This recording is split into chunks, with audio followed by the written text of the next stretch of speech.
Darbhanga blast की जांच में हर दिन बड़े बड़े खुलासे हो रहे हैं। बिहार और तेलंगाना के साथ कई और राज्यों की जो एटीएस मामलों की जो जांच है उसमें लगातार तेजी आ रही है।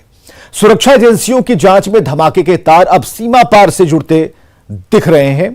देखिए धमाके का आईएसआई कनेक्शन क्या कहता है।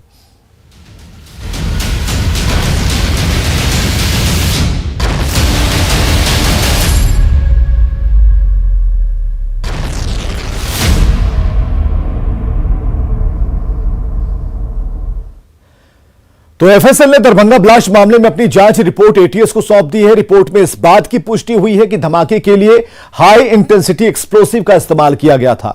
मामले की गंभीरता को देखते हुए जांच का जो दायरा है वो बिहार और तेलंगाना के बाद झारखंड के और यूपी से बढ़कर अन्य राज्यों तक बढ़ा दिया गया है। गृह मंत्रालय हर अपडेट पर नजर बनाए हुए है और माना यह जा रहा है कि मामले में बहुत जल्द ही एनआईए को इसे सौंप भी दिया जा सकता है। सरहद पार रची गई साजिश,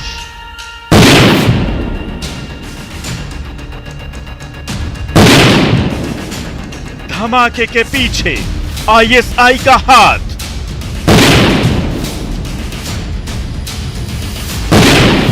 कई राज्यों से जुड़ रहे हैं तार।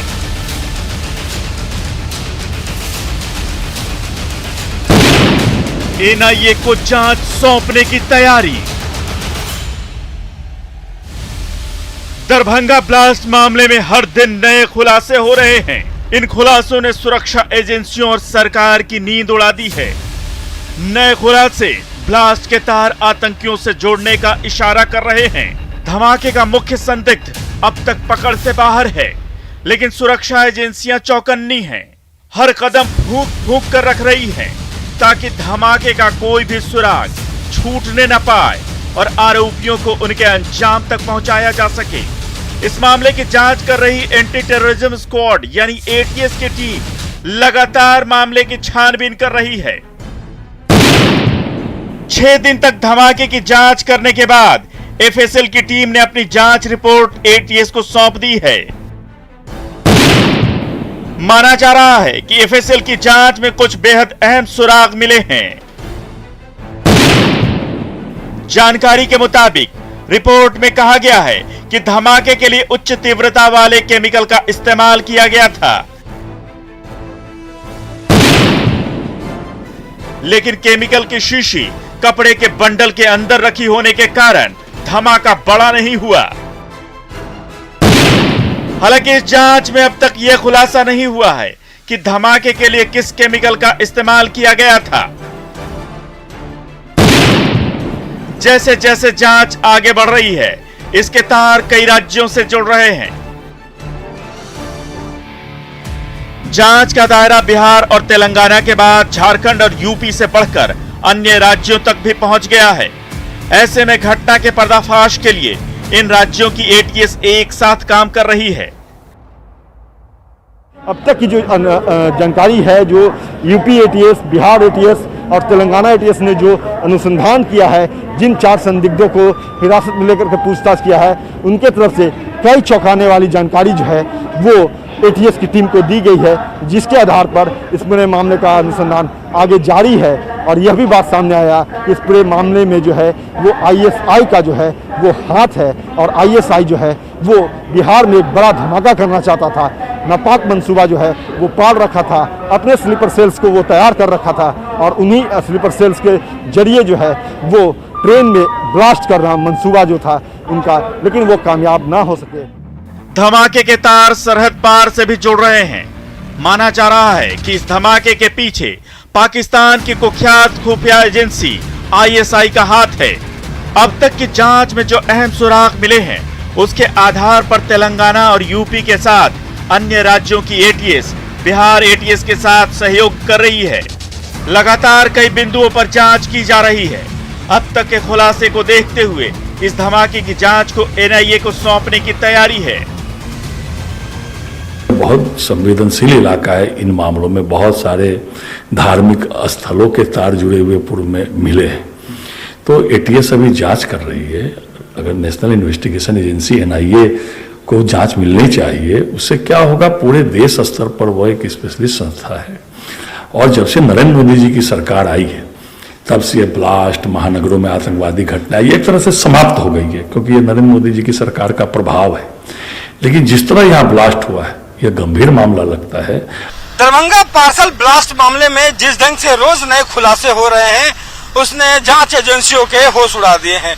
आपको बता दें कि यहाँ पे इसे देखते हुए जांच एजेंसियां जो है वो सतर्क है और लगातार जो है वो जांच कर रही है। बिहार एटीएस के साथ साथ आपको बता दूं कि यूपी एटीएस की जो टीम है वो पटना पहुंची है और हम अभी पटना में स्थित जो बिहार एटीएस का जो मुख्यालय है, जो दफ्तर है, उसके ठीक सामने खड़े हैं और यहीं पे अभी से थोड़ी देर के बाद यूपी एटीएस की टीम जो है वो बिहार एटीएस टीम के साथ बैठक करेगी और माना जा रहा है कि पार्सल ब्लास्ट मामले में अब तक के जो अनुसंधान हुए हैं उस सारे साक्ष्यों के आधार पर आगे की रणनीति तय करेगी।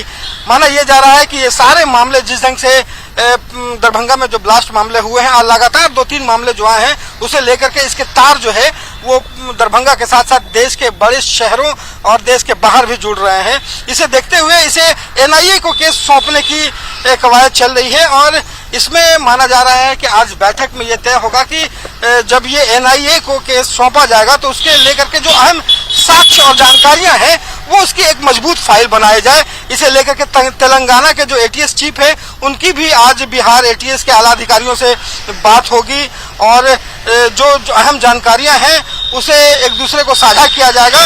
माना यह जा रहा है कि अनुसंधान से जुड़ी हुई हर जानकारी जो है वो एमएचए केंद्रीय गृह मंत्रालय को सौंपा जाएगा।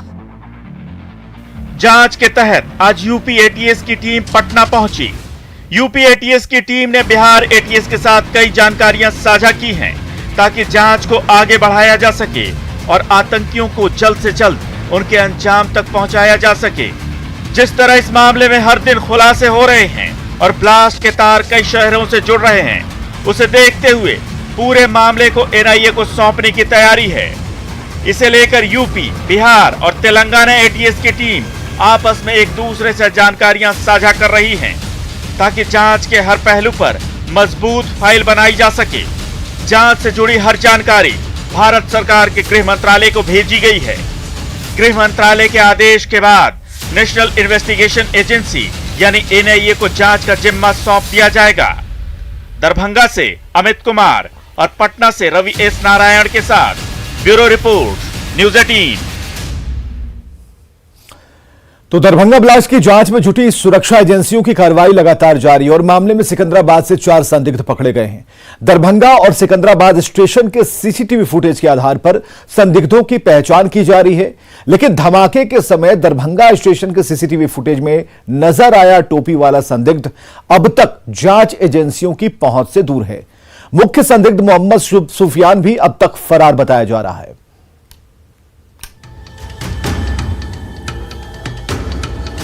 सुरक्षा एजेंसियां दरभंगा ब्लास्ट मामले की जांच में लगातार जुटी हुई हैं। सिकंदराबाद स्टेशन के सीसीटीवी फुटेज की जांच में नजर आए संदिग्धों पर जांच एजेंसियों की निगाह टिकी हुई है।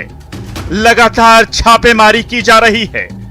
पुलिस ने सिकंदराबाद स्टेशन पर नजर आए संदिग्धों में से 4 को शिकंजे में लिया है। सभी संदिग्धों से पूछताछ की जा रही है।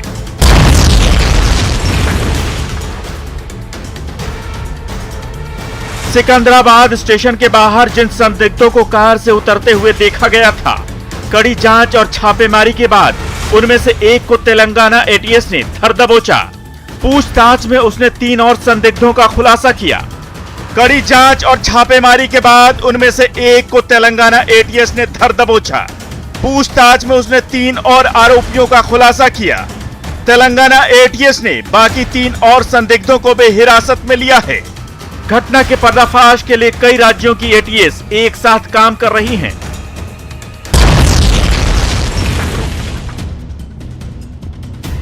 सिकंदराबाद स्टेशन पर लगे सीसीटीवी फुटेज में कार और बाइक सवार कुछ लोग नजर आ रहे हैं, जिनकी गतिविधियां संदिग्ध लग रही हैं। इन दोनों गाड़ियों पर सवार 6 लोग नजर आए। फुटेज में 4 लोग कार से पार्सल को ले जाते दिख रहे हैं। यह पार्सल वैसा ही है जो दरभंगा भेजा गया था।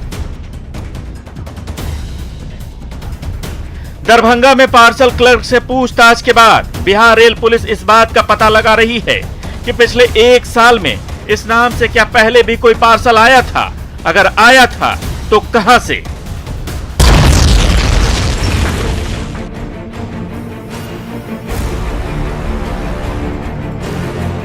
जांच एजेंसियों के शक की सुई दरभंगा स्टेशन पर लगे सीसीटीवी की फुटेज में दिखे एक संदिग्ध पर टिकी हुई है, लेकिन सीसीटीवी फुटेज में दिखा संदिग्ध अब तक एटीएस की पकड़ से दूर है।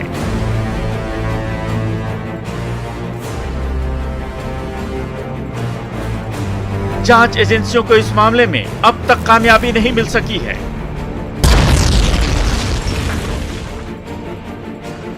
सीसीटीवी फुटेज की जांच में पुलिस को कुछ सुराग मिले हैं। जब रेल पुलिस ने दरभंगा स्टेशन पर लगे सीसीटीवी फुटेज को खंगाला तो एक व्यक्ति की गतिविधियां संदिग्ध नजर आईं। सूत्रों के मुताबिक ब्लास्ट के तुरंत बाद ये व्यक्ति घटना वाली जगह पर पहुंचा। संदिग्ध शख्स सफेद कुर्ता पैजामा और टोपी पहने हुए है और उसने अपने चेहरे पर मास्क भी लगा रखा है। संदिग्ध व्यक्ति का चेहरा स्पष्ट नहीं है, हालांकि सिर पर टोपी और दाढ़ी जरूर नजर आ रही है। वो शख्स थोड़ी दूर से सभी चीजों को देखता है और फिर घटनास्थल के बगल में बने फुटओवर ब्रिज की सीढ़ी पर चढ़कर पूरे घटनाक्रम पर अपनी निगाह बनाए रखता है। इस दौरान वो लगातार मोबाइल से किसी से बात करता हुआ दिखाई देता है। जांच एजेंसियां ये पता करने में जुटी हैं कि संदिग्ध शख्स फोन पर किससे बात कर रहा है।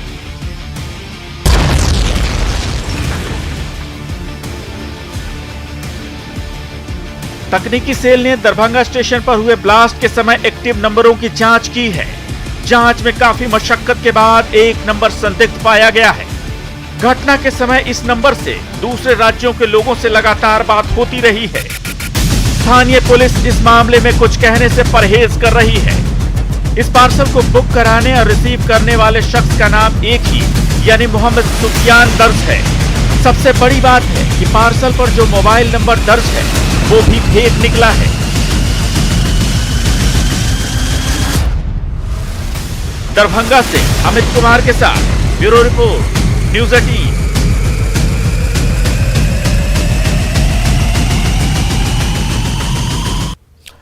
तो दरभंगा धमाके के बाद पार्सल स्क्रीनिंग को लेकर सवाल खड़े हो रहे हैं कि आखिर कैसे विस्फोटक लिक्विड से भरी शीशी सिकंदराबाद से दरभंगा स्टेशन पहुंच गई।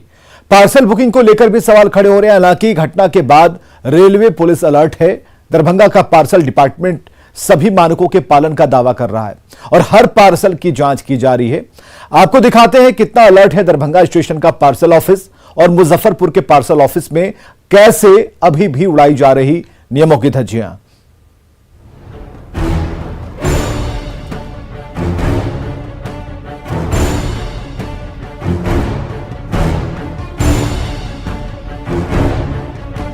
दरभंगा स्टेशन पर पार्सल में हुए धमाके के बाद सुरक्षा एजेंसियों और रेलवे पुलिस की नींद उड़ी हुई है।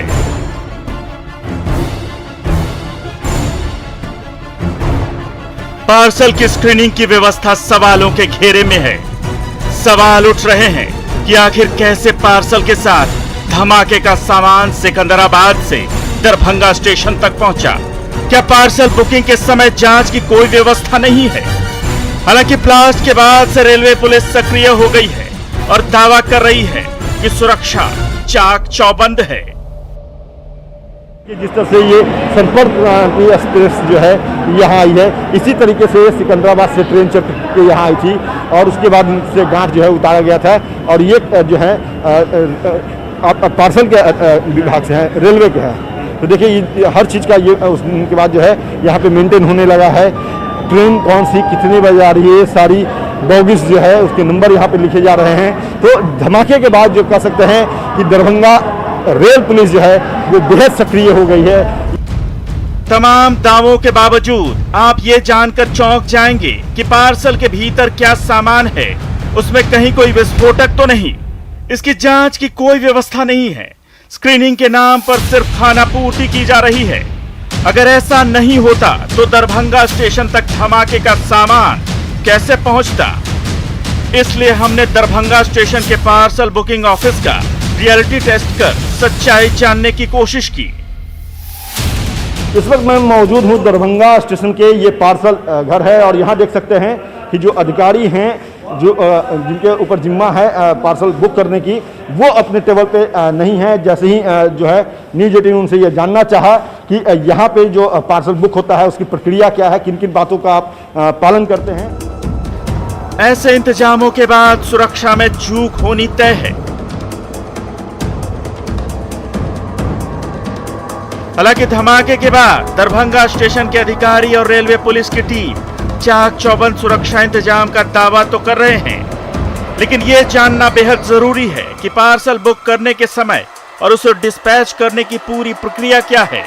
क्या पार्सल बुकिंग के समय सुरक्षा मानकों का पालन किया जाता है और बुकिंग के समय बुक करने वाले के डिटेल लिए जाते हैं या नहीं। रेलवे द्वारा पार्सल भेजने की पूरी व्यवस्था क्या है, पार्सल बैग की जांच पड़ताल कैसे होती है, इसे जानने के लिए हमने दरभंगा पार्सल रूम का जायजा लिया।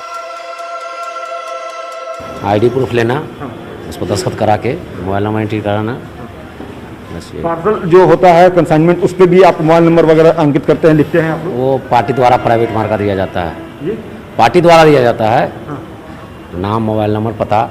नहीं, पार्सल जो बुक कंसाइनमेंट जो बुक होता है उस पर वो नंबर, वो सारी डिटेल्स होते हैं या कोडिंग होता हम है? रेलवे कोडिंग देते हैं, पार्टी अपने द्वारा प्राइवेट मोबाइल नंबर, नाम, भेजने वाला का नाम, पाने वाला का नाम वो देता है। वो देता है। तो आपने अभी जो पार्सल बुक किया है उसमें थोड़ा डिटेल, हाँ ये आपने छोड़ा है, तो यहाँ पे उन्होंने अपना नंबर वगैरह दिया है। तो देखिए ये कंसाइनमेंट जो है वो यहाँ से इन्होंने छोड़ा है। और ये कंसाइनमेंट कहाँ से आया था? बॉम्बे से। ये बॉम्बे से कंसाइनमेंट आया है और देख सकते हैं कि यहाँ पे भी जो है सारे डिटेल लिखे हुए हैं। बुकिंग करने वाला का नाम, जिनके नाम से ये पार्सल आया है वो अंकित है। उसके अलावा जो रिसीव करने आया था उसका आधार कार्ड जो है वो यहाँ पे है, उनका मोबाइल नंबर है। तो सारी जो जानकारी है वो यहाँ पे पार्सल के जो अधिकारी हैं क्लर्क जो है वो रख रहे हैं। पार्सल बुक करने वाले कर्मचारियों के मुताबिक पार्सल में क्या भेजा जा रहा है उसे खोलकर चेक करने की इजाजत नहीं है। हालांकि धमाके के बाद से कोशिश की जा रही है कि पार्सल की बुकिंग के लिए सभी तय मानकों का पालन किया जाए।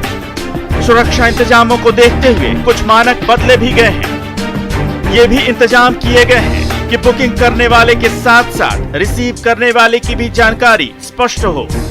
बुकिंग कर्मचारियों के मुताबिक हर पार्सल पर रिसीव करने वाले का मोबाइल नंबर और पता लिखा होना जरूरी है। अब तक जो बातें सामने आ रही थी, थोड़ी लापरवाही की भी बातें, तस्वीरें जो है वो सामने आ रही थी दरभंगा स्टेशन पे, लेकिन इस धमाके ने इन अधिकारियों को नींद से जगा दिया और अब हर एक चीज का अनुपालन किया जाता है। हम दिखा भी रहे हैं, ये देखिए 21/6/21 को जो है यहाँ पार्सल बुक हुआ था दरभंगा के से, जो है ये कोडिंग है रेलवे का P1LDH, ये लुधियाना जाना है और इसमें मोबाइल नंबर भी जो है वो अंकित किया हुआ है 9815482119। तो ये तमाम जो चीज़ें जो है जो एहतियाती जो है कदम उठाए जाने होते हैं रेलवे की तरफ से, उसका अनुपालन यहाँ पे पार्सल के अधिकारी जो है वो कर रहे हैं। दरभंगा पार्सल ब्लास्ट की घटना के बावजूद मुजफ्फरपुर रेलवे का पार्सल डिपार्टमेंट सीख नहीं ले रहा है। कोई भी पार्सल बुक करते समय संबंधित व्यक्ति का पहचान पत्र लिया जाना जरूरी है, जिसमें आधार कार्ड या पहचान पत्र को शामिल करना होता है। नियम है कि पहचान पत्र का जो नंबर है वो पार्सल की बिल्टी या साथ साथ सामान के ऊपर भी लिखा होना चाहिए। लेकिन मुजफ्फरपुर पार्सल कार्यालय पर जब हमने रियलिटी चेक किया तो एक बार फिर वही लापरवाही सामने आई।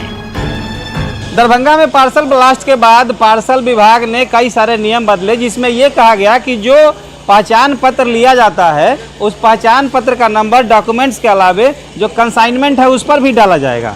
तो आप मुजफ्फरपुर में देखिए कितने सारे कंसाइनमेंट्स यहाँ आए हैं, ये स्टेशन पर है और एक झलक हम देखें कि अलग अलग जगहों से ये कंसाइनमेंट्स यहाँ आए हैं और इसी में हम एनालाइज करके देखते हैं कि आखिर इसका पालन होता है कि नहीं। तो एक बाइक की ओर हम जरा दिखाएंगे, ये बाइक है और जरा कैमरामैन इसको जूम करेंगे कि आप जरा बाइक को आप देखिए कि ये लखनऊ से गाड़ी आई है। ये इमरान आलम सद्दाम हुसैन TVS अपाची, उनका रजिस्ट्रेशन नंबर, इंजन नंबर और ये डेट है, लेकिन इसमें कहीं भी इनके पहचान पत्र नंबर का जिक्र नहीं है।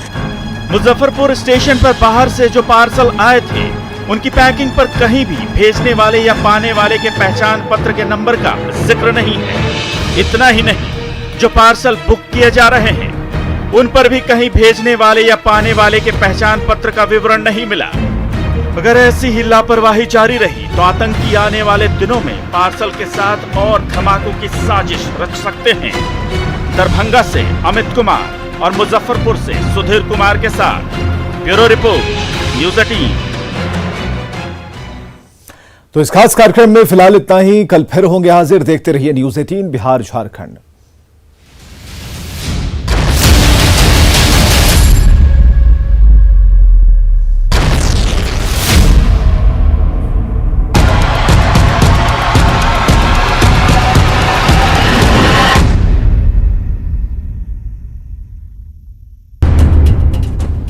वुहान से कोरोना वायरस निकला और दुनिया में तबाही मचा दी। चीन की लैब में महामारी फैलाने की तैयारी हुई और लाखों लोगों की जान चली गई। चमगादड़ों पर चीन के वैज्ञानिकों का प्रयोग फेल हुआ और कोरोना ने कोहराम मचा दिया। चीन का कोरोना कनेक्शन कई बार सुर्खियों में रहा है, लेकिन अब जो खबर सामने आ रही है वो इससे भी ज्यादा चौंकाने वाली है। अमेरिका के वायरोलॉजिस्ट जेसे ब्लूम के मुताबिक चीन के कोरोना की आधिकारिक जानकारी देने के काफी पहले से ही ये महामारी वुहान में फैल चुकी थी। वायरस के शुरुआती नमूनों से पता चलता है कि ये विकसित होता चला गया।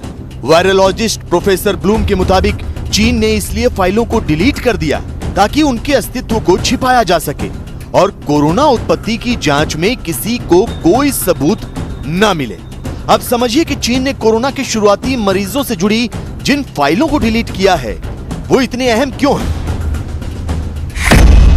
दरअसल कोरोना पर नजर रखने के लिए एक अंतर्राष्ट्रीय डेटाबेस तैयार किया गया था।